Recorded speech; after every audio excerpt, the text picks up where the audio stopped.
noite.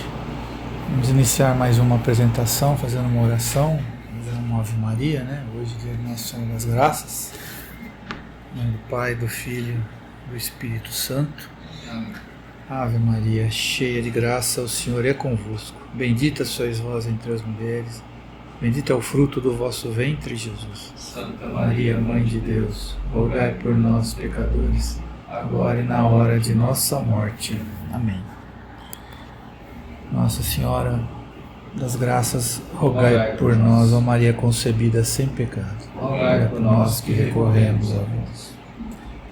Muito bem, vamos dar início à nossa apresentação, né? Só lembrando que é de certa forma uma sequência a uma apresentação anterior que foi feita aqui. Vocês puderem depois procurar por esse canal. Nós estamos, eu pessoalmente, nós estamos percorrendo os artigos desse livro aqui do professor Felipe Aquino, que é o organizador, Teologia da Libertação. A primeira apresentação que eu fiz a respeito desse livro foi o artigo, né? Então Cardeal Ratzinger, né? Depois Papa Bento XVI, um artigo que ele escreveu em 1984, sobre as preocupações que naquele momento lhe afligiam a respeito da teologia da libertação. Logo em seguida, talvez até esse artigo tenha sido uma preparação para isso, vem a publicação, aí sim, como palavra oficial da Igreja, através da Sagrada Congregação para a Doutrina da Fé, da qual o Cardeal Ratzinger era o principal, né? De uma instrução, né? Uma instrução, dia 6 de agosto de 1984 também, intitulada Instrução sobre alguns aspectos da teologia da libertação. Então, podemos dizer que além de ser uma sequência e uma expansão do artigo que ele escreveu, essa instrução é decorrente dele, né? E vem assim, digamos assim, encorpar de maneira definitiva e institucionalizada essa posição da Igreja. E o que a gente pretende fazer aqui é meramente, com todas as limitações que nós temos, relatar aquilo que a gente pôde aqui aprender sobre o que está colocado nessa instrução. É uma instrução assim relativamente não tão extensa, mas bastante profunda, né? E que requer realmente uma leitura, e nada vai substituir, na verdade, a leitura mesmo que cada um possa fazer dessa instrução. Além do livro, ela está disponível, provavelmente deve estar disponível no site do Vaticano. Eu acho até que a gente pode depois, quando for subir esse vídeo, colocar na descrição do vídeo o link para essa instrução. Então a gente recomenda que se leia. O que eu vou tentar fazer aqui, nesse pouco tempo que eu tenho, é passar rápido, dar uma pincelada rápida sobre alguns aspectos, os aspectos mais importantes dessa instrução. Bem, mas entrando já nela, ela está dividida assim, ela tem uma introdução e 11 partes, né? Algumas mais curtas e outras mais aprofundadas e mais importantes, né? Começamos então pela introdução. Então na introdução já é um aperitivo, já é quase que dá o tom do que é que vai ser falado na instrução toda. Já começa afirmando o seguinte: olha, o Evangelho de Nosso Senhor Jesus Cristo é uma mensagem de liberdade e é uma força de libertação. Ou seja, essa instrução aqui está se pretendendo falar sobre uma coisa chamada teologia da libertação. Vamos primeiro ver o que é isso, libertação e liberdade. Bom, é Jesus Cristo, liberdade. Mas qual a libertação? De qual libertação está se falando aqui? A libertação do que Nosso Senhor Jesus Cristo falou no seu Evangelho, ela é a libertação de uma determinada escravidão. a escravidão do pecado. Então, consequentemente, libertando-se do pecado, poderemos nos libertar de outras escravidões culturais, sociais, econômicas, políticas, que decorrem do pecado e são obstáculos também para uma vida digna. Mas a raiz é o pecado, isso não pode se perder de vista, né? Então, nessa introdução, eles fazem questão de ressaltar isso. Olha, vamos discernir, é nossa intenção nessa instrução, trazer um discernimento e dirimir confusões a respeito do que é fundamental. Qual é a questão fundamental dentro do cristianismo, dentro do catolicismo? Quais são as consequências do que é fundamental para ser atacado? Então, se o foco é o pecado, né, e ele tem as suas consequências. Vamos dar um exemplo. A cultura degenerada que hoje nós assistimos aí à nossa frente, acho que dificilmente alguém vai negar manifestações culturais completamente degeneradas que vêm acontecendo, totalmente desprovidas de qualquer tipo de cultura de verdade, né? Apenas algo de muita mau gosto, muito mal feito. De onde veio isso? Isso é consequência do pecado e não o inverso. Então, o foco é o pecado. Então, o objetivo dessa instrução, tendo esse pano de fundo inicial, é chamar a atenção para uma série de desvios e perigos da teologia da libertação. Mas eles aqui chamam, né, é interessante isso, né, tanto no artigo Bento 16 e agora aqui nessa instrução, é colocado o seguinte: existem várias teologias da libertação. Que é importante colocar uma notinha de rodapé minha sobre isso, né? Eu só conheço uma. Até hoje só me defrontei com uma delas, que é a teologia marxista. Teologia da libertação com chave marxista, que é justamente essa que eles pretendem atacar aqui nessa instrução, né? E que, mas sem deixar de frisar que existem outras. Bem, se na época, lá na década de 80, realmente existiram outras, ou ainda elas existem, é possível, não sei. O que dá para a gente sentir nos dias de hoje, na nossa realidade, é que só tem uma aí hoje predominando e atuando, e vem a ser justamente aquela que é o foco dessa instrução aqui, né? Então, que contém em si desvios, perigos para a fé, e inclusive para a causa dos pobres, que é aquela causa que a teologia da libertação pretensamente se coloca como defensora, né?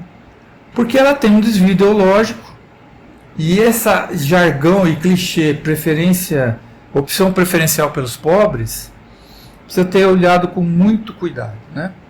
É possível cuidar dos pobres, não precisa de ter a teologia da libertação marxista para isso, né? Essa é a proposta. Muito bem, então a parte primeira, eles vão com muito cuidado. As primeiras 4 partes é uma preparação, né? Então a primeira parte, por exemplo, intitulada Uma Aspiração, vai trabalhar justamente essa questão da libertação e a libertação da miséria. Então não se nega em nenhum momento que a miséria é um dado que existe no mundo, e é também um sinal dos tempos contemporâneos, que existe hoje, né? Com o qual você precisa se preocupar, porque o homem, afinal de contas, ele tem uma dignidade. E por que ele tem uma dignidade? Porque ele foi criado à imagem e semelhança de Deus. Nessa ligação que se tem que fazer, né? Como se vê em Gênesis, né? E até vai pontuando aqui. Então, o Evangelho ele vai revelar que a nossa vocação é filho de Deus. É sermos filhos de Deus. E que, como filhos de Deus, nós temos direito a uma vida digna, justa, pacífica, com autorrealização espiritual, material, respeito, né? Então, isso implica que a questão da desigualdade realmente é um problema, né? É preciso trabalhar para, pelo menos, diminuir a desigualdade, que em nenhum momento se nega que ela existe e é gritante, né? Entre ricos e pobres, e em todo tipo de dimensão, tanto na dimensão mais local, né, numa determinada sociedade, né, como entre países, né, países muito desenvolvidos, países muito pouco desenvolvidos. Essa desigualdade existe. Então, essa aspiração para resolver esse problema, ela existe e não está sendo negada aqui. Tá? Na segunda parte, muito bem, mas quais são as expressões dessa aspiração? Né? Então, a expressão por justiça, dignidade, precisa ser melhor esclarecida e orientada. Né? Porque veio surgindo de encontro a essa realidade de desigualdade e de miséria, alguns movimentos políticos e sociais que se fizeram ou se quiseram fazer porta-vozes das classes menos favorecidas, as quais eles chamam de os pobres, mas elas defendem meios não muito pacíficos para resolver isso daí. E aí que está o problema. Certo? Meios que justificam os fins. E isso não está dentro, isso já não está em sintonia com a revelação de nosso Senhor Jesus Cristo, com o Evangelho, com a moral católica. Né? Então, a proposta é resolver isso mediante uma mudança radical, uma virada de mesa, revolucionária, e você só consegue fazer isso com violência, você não consegue fazer isso com diálogo. Quando você quer fazer uma mudança radical, isso envolve tirar radicalmente as pessoas de uma situação para outra. Isso você só consegue forçando elas a fazer isso. Certo? Para forçar é violência. Então, transformação radical como forma de pôr fim à miséria e à opressão, cuidado com isso, com essa ideia, né? E aí, essa aspiração por justiça, que é legítima, acaba se tornando refém de ideologias que vão perverter o sentido, propondo luta, né? Luta como recurso sistemático para resolver esse problema. Lutar, combate, né? Com todas as nuances que isso carrega. Né? E aí a instrução diz, olha, é preciso interpretar os sinais dos tempos, mas à luz do Evangelho. E nunca se pode perder isso de vista. E não é por aí, né, que se tem proposto. Né? Tem que sondar a aspiração dos povos, mas criticando uma série de teorias e práticas que vão surgindo por aí, e tem que criticar. O olhar tem que ser mais crítico. Né? Fecha-se assim a segunda parte. Entra a terceira parte, mais focando a questão da libertação. Reforçando novamente, né? A libertação é sim um dos temas, um tema cristão, certo? Então a aspiração pela libertação, ela está no coração dos cristãos e ela é legítima, né? Mas em algum momento da história, em sintonia com essa aspiração, surgiu a teologia da libertação. Eles não aprofundam muito bem com as raízes, toda a raiz histórica, a teológica, de onde veio a teologia da libertação, a raiz europeia. Eles não vão entrar nisso. Há referências, mas não vão entrar nisso. Eles só querem mesmo discutir o problema, né? O efeito que isso está tendo. Então, a teologia da libertação, ela surge em sintonia com essa aspiração por libertação da miséria, ou seja, uma justiça voltada para os pobres. Mas é uma maneira de encarar esse problema que ela é meio que irreconciliável com a revelação interpretada pelo magistério da igreja. Não há conversa com a revelação do magistério da igreja. É isso que essa instrução vai procurar mostrar. Né? Então, retomando mais um pouco, existe um problema, mas a solução do problema não é essa que está sendo apresentada pela teologia da libertação. E é isso que eles vão tentar demonstrar. Como nós estamos aqui falando de uma vertente dentro de uma religião, que é a religião católica, que é fundamentada nas Escrituras, a quarta parte vem intitulada Fundamentos Bíblicos. Né? Nessa quarta parte, ainda vai se trabalhar a questão dos fundamentos bíblicos dessa questão da libertação, da pobreza, né? Então é declarado aqui que nessa parte que nas Escrituras tem uma sólida fundamentação as aspirações por libertação da miséria, né? Então, mas é uma libertação cristã. Cristo nos liberta do quê?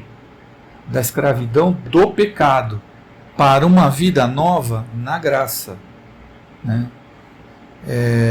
Então é uma liberdade de sentido cristão, né?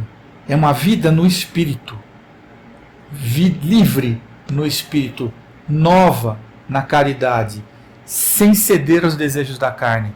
É você vencer a si mesmo, cada um vencer a si mesmo naquilo que ele tem de carne, né? Espiritualizando-se, né?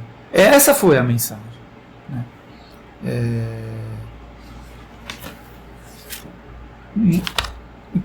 Mas a TLL ela foca mais nas estruturas econômicas, suíças, sociais e políticas, né? Que o mal está ali, mas ele não está ali, né? Esse mal, as estruturas econômicas, sociais e políticas, elas são más, mas a raiz de todo esse mal que existe nessas estruturas está no pecado. Então o pecado é a causa. E as consequências do pecado são as estruturas injustas, econômicas e sociais. Então, se você não atacar o pecado, se você não trabalhar, não batalhar, essa igreja tem que focar nisso, né? Destruir o pecado para destruir a injustiça, né? A raiz do mal está nas pessoas, em cada uma delas, né? Pessoas livres, inclusive, né? Que precisam ser o quê? Convertidas, né? Convertidas pela graça de Nosso Senhor, para viverem como novas criaturas. Essa é a mensagem. Amor ao próximo, busca da justiça, autodomínio, exercício de virtudes, né? Esse é o verdadeiro fundamento bíblico. Essa é a quarta parte. A quinta parte vem apresentar, olha, e a igreja, através do seu magistério, e através de uma série de documentos que eles pontuam basicamente, historicamente, na encíclica Rerum Novarum, no Leão XIII, em 1891, e dali para frente, uma série de intervenções contemporâneas, pronunciamentos pontifícios, cartas, documentos, mesmo dentro do Vaticano II, como Gaudium et Spes, né? Encíclicas, por exemplo, de João Paulo II, discursos que ele fez, né? Sínodos, material produzido em sínodos de bispos, tanto em 71 como em 74, tratando da concepção cristã de libertação, justiça, libertação de opressão versus libertação, integração e salvação. Quer dizer, a voz do magistério se manifestou, tem se manifestado nos últimos séculos, ou 120 anos, através de uma série de documentos nessa linha. Diante da opressão e fome, o magistério vai despertar com a doutrina e os imperativos da revelação para que se ataque o verdadeiro problema da libertação, que é a libertação do pecado, né? Em contraposição a isso, né, eles chamam, e aí nós entramos na sexta parte, vem a TL, que, em resumo, é uma nova interpretação do cristianismo, por isso que ela é errada, né? É uma reinterpretação. Vejam, essa parte aqui eles falam, não se pode perder o essencial, porque ele nem só de pão vive o homem, né? A famosa citação bíblica. É preciso repartir o pão, mas é preciso evangelização, ou seja, repartir a palavra, e um não pode vir antes do outro. O que a TL quer fazer é primeiro repartir o pão, propõe de maneira autoiludida ou mal intencionada, não, vamos primeiro lutar pela repartição do pão e depois evangelização.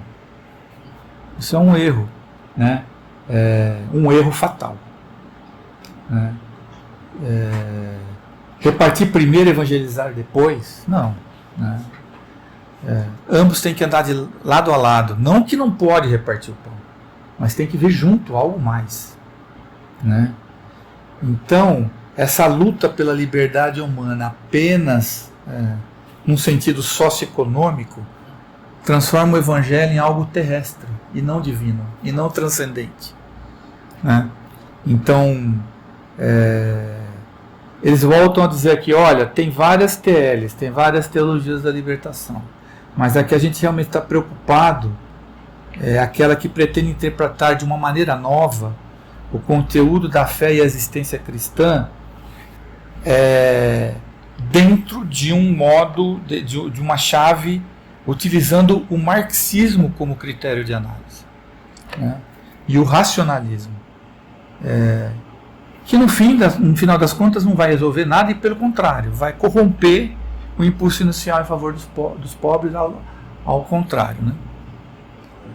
Caberia mencionar sobre a farsa marxista, assim, que a lei do erro na teologia há um erro na própria chave que é usada, porque o marxismo considera que o capital ele aumenta os problemas sociais, sempre aumenta os problemas sociais, quando que na realidade desde a Revolução Industrial os mais pobres eles foram tendo paulatinamente, progressivamente acesso a mais recursos, a saneamento, né, de acordo com o desenvolvimento tecnológico também.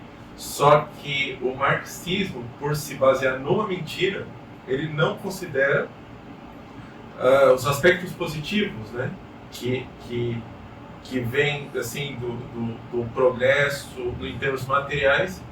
E isso junto com o modernismo, né, o mal central do modernismo é a rebeldia, a desobediência, que aliás é um mal antigo, só que com a modernidade vem o interpretar-se as escrituras conforme aquilo que eu vejo, quer dizer, aquilo que eu vejo da minha visão torta, onde eu entendo as coisas parcialmente, pela metade, eu interpreto conforme essa minha visão torta, e aí então eu começo a julgar as estruturas eclesiais como equivocadas, erradas, injustas, porque ainda estou na chave marxista e ainda com modernismo, né? No modernismo onde eu posso pegar as escrituras e desconsiderar que houve uma tradição, né? Onde elas foram embasadas. Então simplesmente aquilo que está nas escrituras vai conforme o que eu interpreto. Sim, exatamente o que você está dizendo é exatamente a próxima parte dedicada da instrução, que é intitulada A Análise Marxista. Então o que eles fazem é justamente isso que eu estava falando agora. Você acabou de quase que descrever a sétima parte aqui. Que a primeira parte ela só fala, olha, tem uma interpretação aí errada do cristianismo que a gente precisa se preocupar. E essa interpretação é aquela vertente da teologia da libertação. E aqui eu me reservo o direito de me perguntar sempre, mas qual é a outra? Que eu só conheço uma até agora, enfim. Mas é aquela que utiliza o marxismo como chave. Então vamos a ele. Então é aí que ela entra na sétima parte, né? Então, eles até são condescendentes, falam, não, talvez a impaciência de resolver o problema acabou dando ensejo a alguns cristãos a se deixarem levar pelo método da análise marxista para resolver o problema. Talvez, vamos dar o benefício condescendente da dúvida, né? Isso junto com o quê? Com aquele fetiche, né?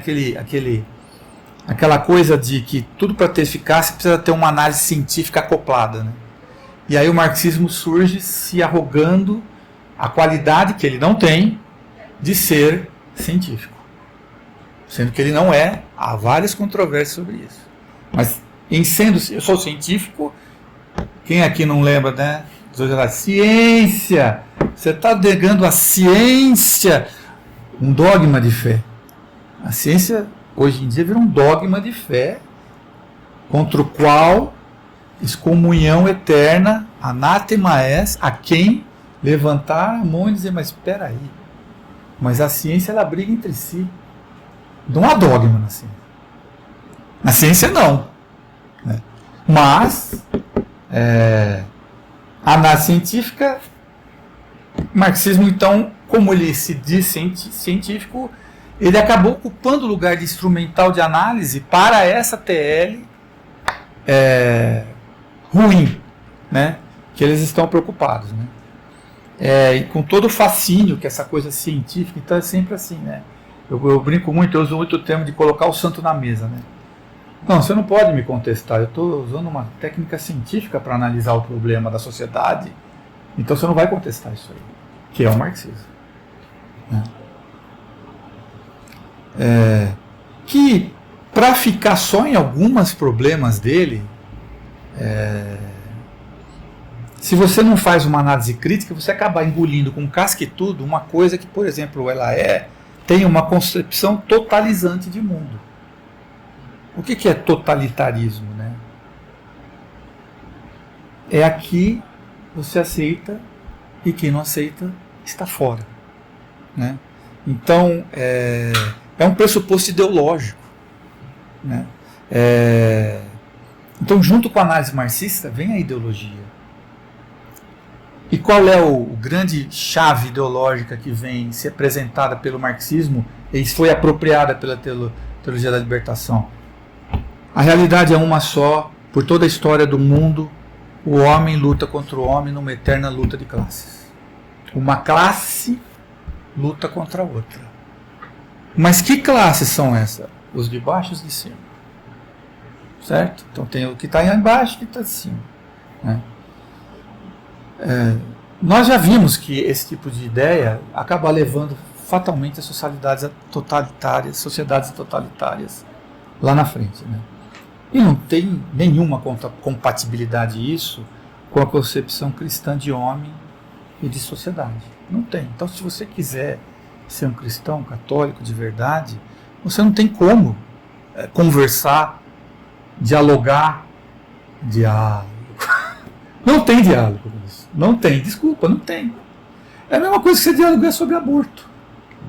Ou vamos discutir o aborto? Não tem discussão sobre nenhuma hipótese.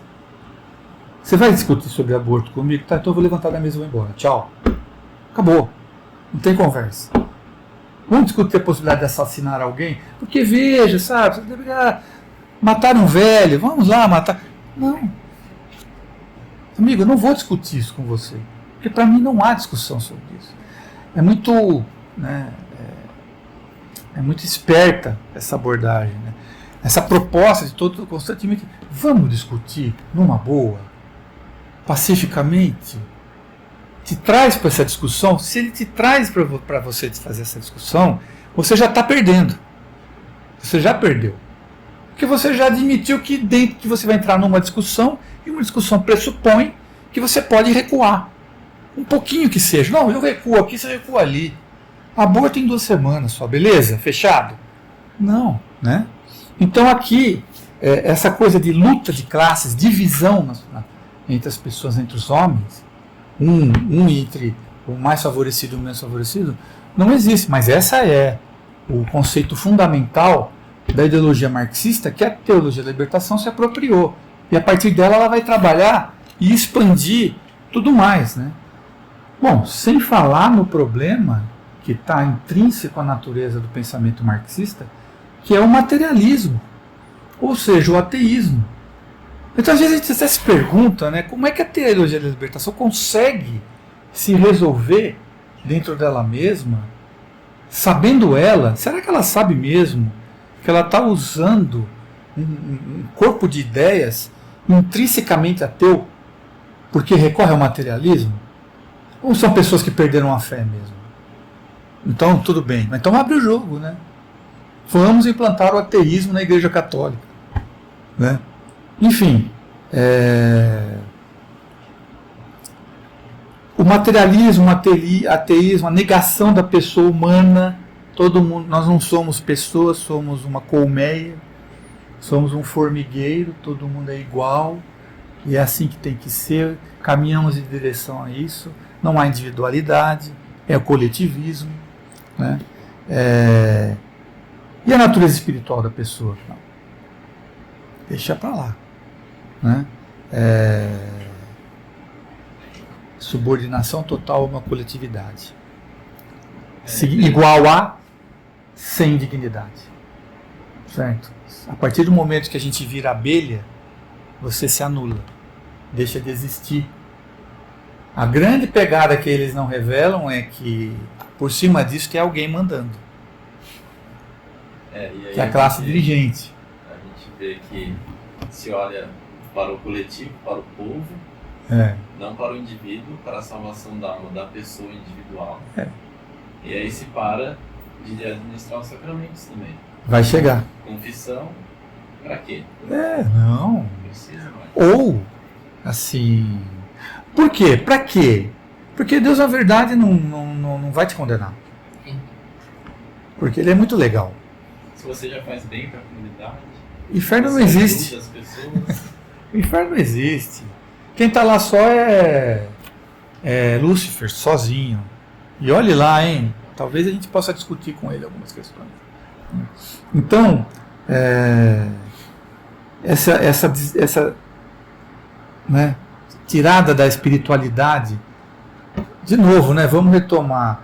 O ponto é libertação do pecado, conforme você acabou de dizer, completando, para a salvação das almas. A TL é libertação política de uma opressão socioeconômica para a redenção terrena. Alma, não. Deixa para lá isso. Quer ver? Então, olha só a diferença. Né?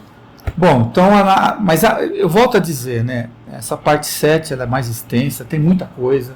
Eu estou aqui dando uma pincelada, mas fala-se muito, critica-se muitas outras coisas. Então, realmente, recomenda-se que se leia, e lá vai ter mais coisas. Mas eu preciso seguir em frente, né? Eu tenho que chegar até o 11, né? Então, na 8ª parte, eles tinham falado, bom, isso tudo, né? O que resulta essa análise marxista incorporada dentro da operacionalização da TL? Subversão do senso de verdade e aceitação de violência, justificação de violência. Né? Então, a concepção totalizante do marxismo, né? Porque o marxista ele fala assim, nós precisamos implantar o socialismo, como é uma mudança radical, as pessoas não vão aceitar facilmente. Então nós temos que ter força, nós temos que forçá-las a aceitar, mas é para o bem delas.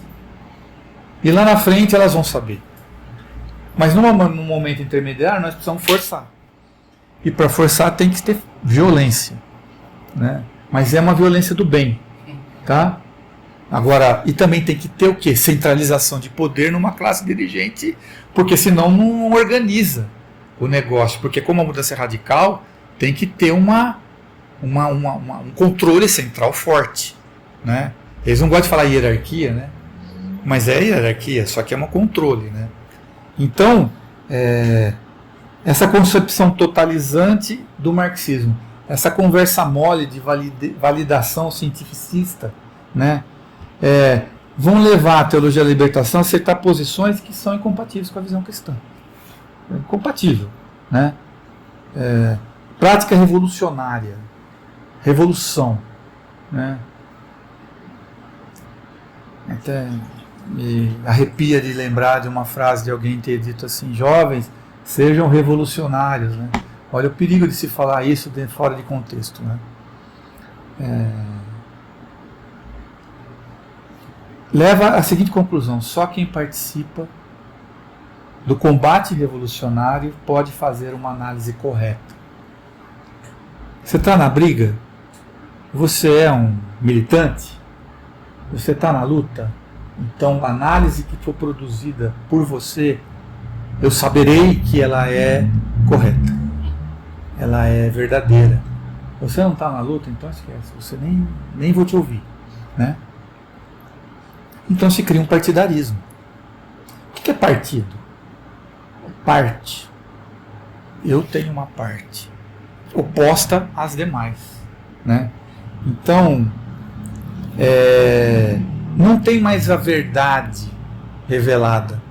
A única verdade é aquela que vai ajudar o combate no pano de fundo da luta de classes, o combate para fazer a revolução e modificar radicalmente a estrutura da sociedade.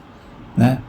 Com essa conversa mole, porque é só desse jeito que se consegue cientificamente falando, resolver problemas dos pobres. Né? Então, a visão, a realidade é essa, a luta de classes. Né? Precisa entrar nessa luta do lado certo. E qual que é o lado certo? Aquele que vai se opor aos opressores. Então, tem que entrar do lado dos oprimidos. Né? E ao nome deles, tudo se justifica. Né? Toda violência que se julgue necessária, todo amoralismo político que se pratique, né? Justificado como sendo uma contra-violência em face da opressão. A opressão já é uma violência, eu só estou devolvendo, eu só estou reagindo. Né? Bom, então a luta aí entrando já na 9ª parte, a luta de classes sendo o motor da história, né, traz a seguinte questão: a centralidade da história. Também tem essa outra questão, quer dizer, a história ela é central, né? O imanentismo historicista que se fala, quer dizer, tudo que você tem para entender do mundo e do sentido da vida é dado pelo desenvolvimento da história, mas aquela história olhada com a lente da luta de classes, na perspectiva marxista, e nenhuma outra lente. Né? E aí que você consegue entender o que está acontecendo, o que sempre aconteceu, o que está acontecendo e o que deve acontecer, e pelo qual você deve lutar. Né? Então, o que então é o reino de Deus nessa concepção? É um movimento de libertação pela luta de classes. Quer dizer, quando a luta de classes vencer, instala-se o reino de Deus nessa visão. Tudo aqui na Terra. Mas o pecado, tradicionalismo, você está por fora. Né? Fidelidade a Deus é fidelidade à história. Deus se faz na história. Vejam só, né? Então, dessa forma, tudo vai sendo reinterpretado. Por exemplo, conceitos centrais, os 3 conceitos centrais: fé, esperança, caridade. Nessa nova lente, o que é fé? Fidelidade à história. Deus se faz na história humana. O que é esperança? Confiança no futuro, aqui na Terra, não de salvação. Caridade, opção pelos pobres, exclusiva. E quem não for, paredão. Ou se converte ou morra. Né? Então ocorre uma politização das afirmações de fé. Né? O rico é um inimigo de classe que tem que ser combatido e eliminado. É ruim o problema do rico? É ruim o problema do rico, mas ele não merece ser eliminado. Ele precisa ser convertido. Né? Mas não aqui. Então, a fraternidade só para o homem novo, que surgirá da vitória da revolução. Né? E o que a igreja é? Uma simples realidade dentro da história, sujeita também às leis históricas. Aqui, olha só essa frase: a igreja é uma simples realidade dentro da história, sujeita também às suas leis. Dali vem, então, precisamos adaptar aos novos tempos.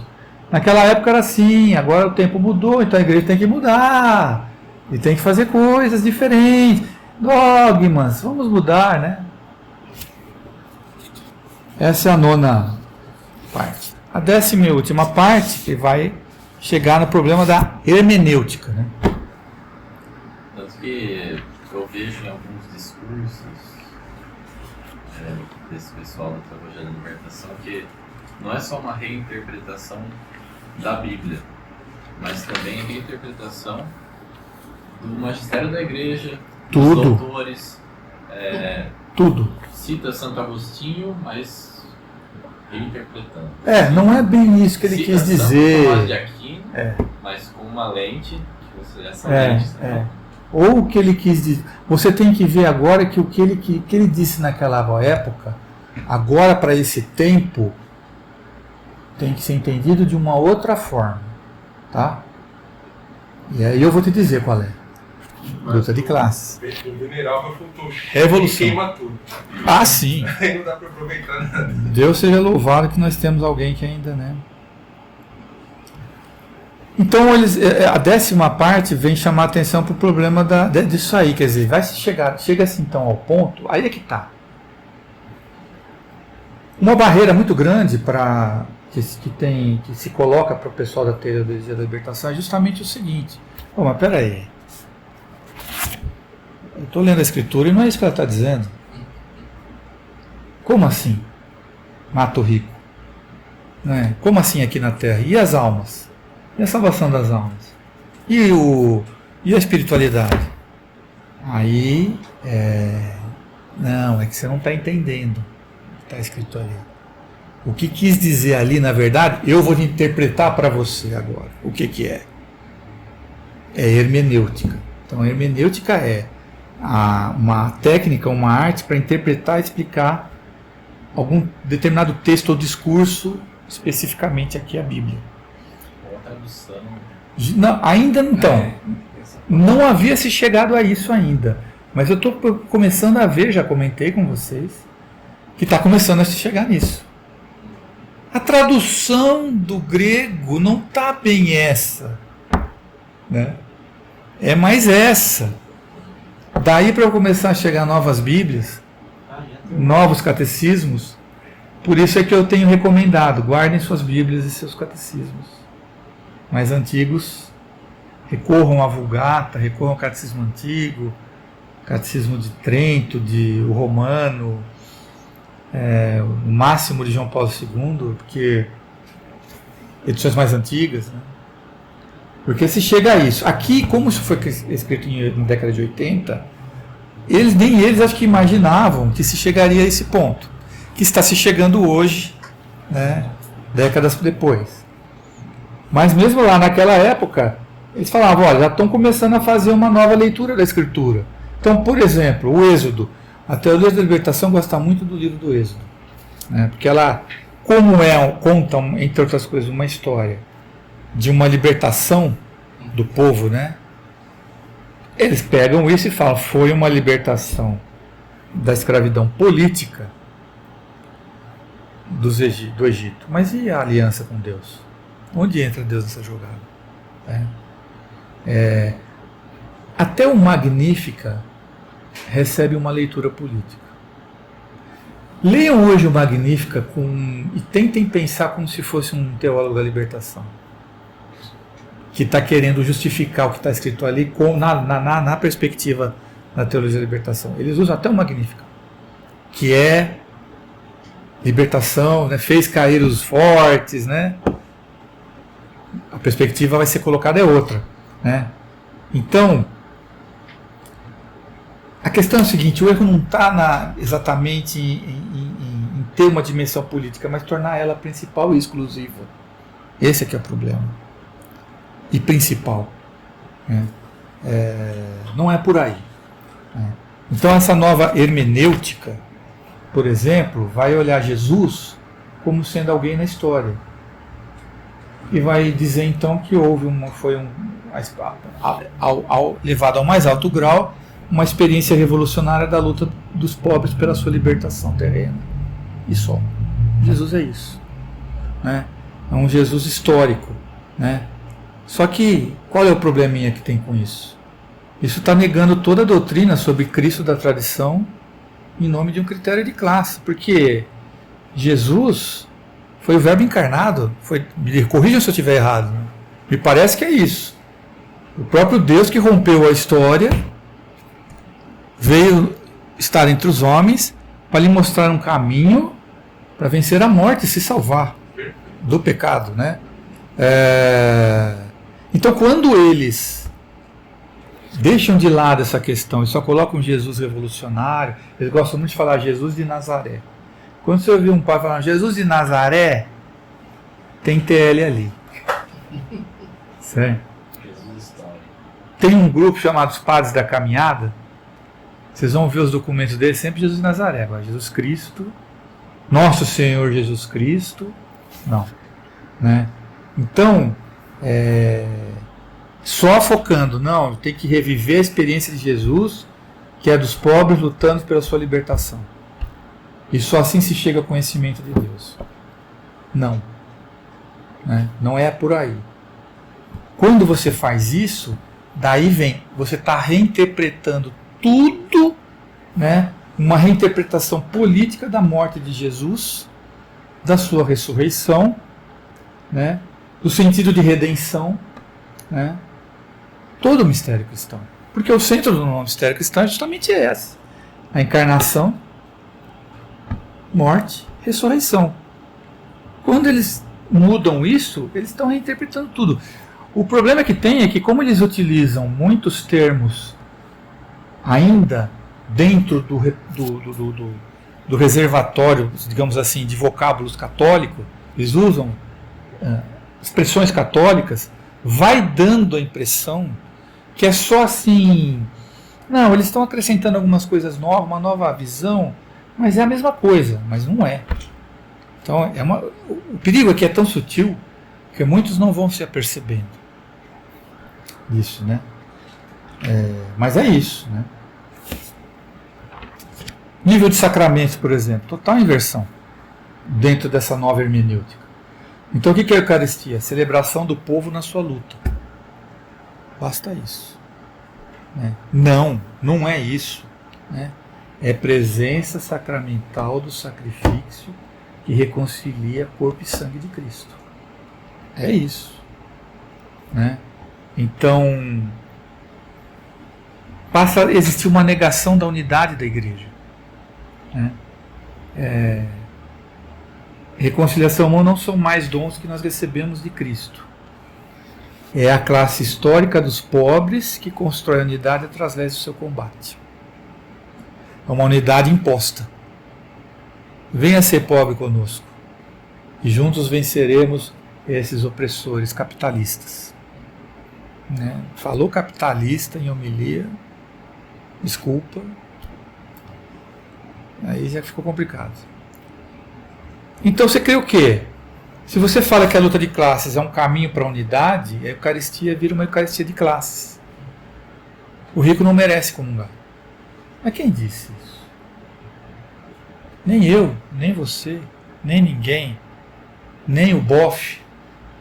E ninguém tem direito de dar essa sentença para quem quer que seja. Nem eu tenho direito de dizer a ele que ele não tem direito. Deus é que tem esse direito. E ninguém pode puxar para si esse direito de julgar. Né? Eu posso, no máximo, dizer, olha, está tão errado que eu temo que, se você continuar comungando com esses erros, pode ser que você esteja construindo sua condenação. Mas eu espero que não, e Deus é a palavra final. Para eles não. Falam, você está fora e acabou. Não está com nós, está contra nós. Né? Muito bem, aí chega-se finalmente a 11ª parte, que ela é bem grande e constitui-se uma série de orientações. Eu percebo que é basicamente voltadas aos párocos. Né? Eu vou destacar apenas algumas delas, né? E ir para a conclusão. Né? Primeiro, assim, sempre todo católico tem que estar atento para os grandes desvios da teologia da libertação, sem esquecer que os pobres existem. Tem toda uma doutrina social da igreja que eles procuram, inicialmente eles procuravam escamotear. Agora se começa a perceber alguns escritos de determinadas personagens dentro da igreja falando, não, a doutrina social da igreja é essa, mas veja, é TL, porque olha, vai torcendo, e como a pessoa não vai, porque a dificuldade da doutrina social da igreja é que ela está espalhada em vários documentos, entendeu? Então não tem ainda, ou tem um livro, ou tem uma grande palestra que é feita, um curso que é feito, que realmente requer que você se aprofunde, para você entender, né? Eles se valem disso para você não ir atrás disso e dizer para você então o que ela quer dizer. É a mesma coisa de, Jesus não quis dizer isso, ele quis dizer essa outra coisa. Confia em mim, vai por mim. Eu li e eu estou dizendo que foi isso, certo? Eu tenho um amigo, eu tenho um amigo que sabe grego também e ele me contou que essa palavra na verdade era isso, certo? E não aquilo, né? Somos servos inúteis, não, somos servos do amor. Viu? Então, relaxa. Você não vai morrer, você não vai para o inferno. Então, ter atenção a isso, para estudar, precisa ler. Né? Porque eles fazem isso.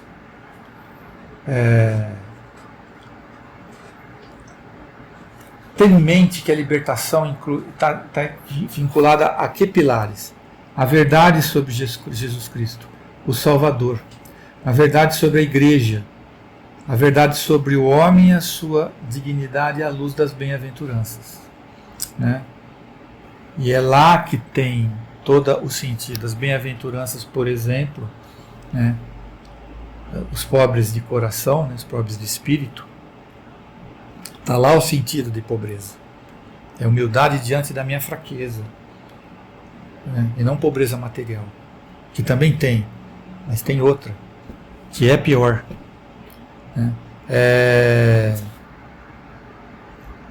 A igreja é universal, se dirige ao homem e a todos os homens, do mistério da encarnação. Não é uma igreja de classe ou de casta. Que divide? A tele divide.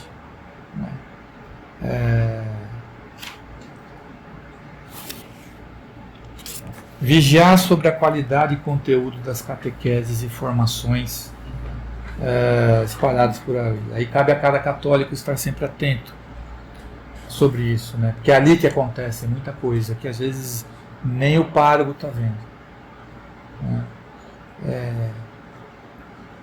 Ter sempre à sua frente a transcendência e a gratuidade da libertação de Jesus Cristo, o verdadeiro Deus e o verdadeiro homem, não só homem. Né? A verdadeira significação da ética. Né? Não é relativizar a distinção entre o bem e o mal. Não tem bem e não tem mal. Tem aquilo que atende ou não à revolução. Não.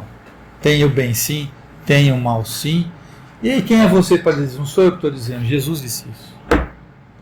Faça como eu, vai lá e leia no original. De preferência não deturpado.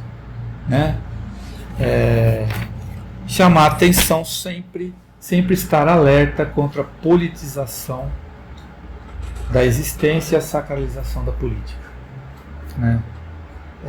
Que abusa da religiosidade do povo, né? Engana o povo, em proveito de uma iniciativa revolucionária que o povo às vezes entra nessa vibe sem perceber, né? Serviço ao pobre e oprimido, sim, como sempre teve na igreja, mas sem deixar de lado a pureza da fé. Através dela é que você faz esse serviço. Sem ela não tem como. Certo? A conclusão, né, que termina, né, que é a última parte, ele extrai de uma fala, de um discurso, palavras de Paulo VI, numa profissão de fé ao povo de Deus, né, que foi publicada em 68 ainda, né, palavras de Paulo VI, e que eu agora encerro lendo para vocês. Nós professamos que o reino de Deus iniciado aqui, na terra, na Igreja de Cristo, não é desse mundo, cuja figura passa, e que seu crescimento próprio não se pode confundir com o progresso da civilização, da ciência ou da técnica humana, mas consiste em conhecer cada vez mais profundamente as insondáveis riquezas de Cristo, em esperar cada vez mais corajosamente os bens eternos, em responder cada vez mais ardentemente ao amor de Deus e em difundir cada vez mais amplamente a graça e a santidade entre os homens. Mas é esse mesmo amor que leva a Igreja a preocupar-se constantemente com o bem temporal dos homens. não cessando de lembrar a seus filhos que eles não têm aqui na terra uma morada permanente.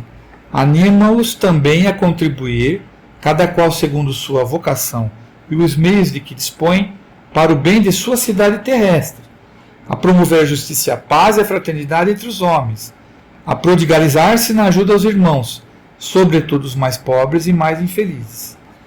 A imensa solicitude da Igreja, esposa de Cristo, pelas necessidades dos homens, suas alegrias e esperanças, seus sofrimentos e seus esforços, nada mais é do que seu grande desejo de lhes estar presente para os iluminar com a luz de Cristo e reuni-los, todos nele, seu único Salvador. Essa solicitude não pode, em hipótese alguma, comportar que a própria Igreja se conforme às coisas deste mundo, nem que diminua o ardor da espera pelo seu Senhor e pelo Reino Eterno. Palavra do Sumo Pontífice Paulo VI. Essa instrução aqui foi publicada em Roma, né, sede da Sagrada Congregação para a Doutrina da Fé, 6 de agosto de 84, na festa da Transfiguração do Senhor, subscrita pelo João Paulo II, na época o Papa, né, e assinada por Joseph Ratzinger, prefeito dessa congregação, e Alberto Bovaner, arcebispo, o secretário. Tá? Espero que tenha ficado mais essa mensagem. Agradeço, encerro aqui, fico à disposição para qualquer coisa, qualquer pergunta. Muito obrigado.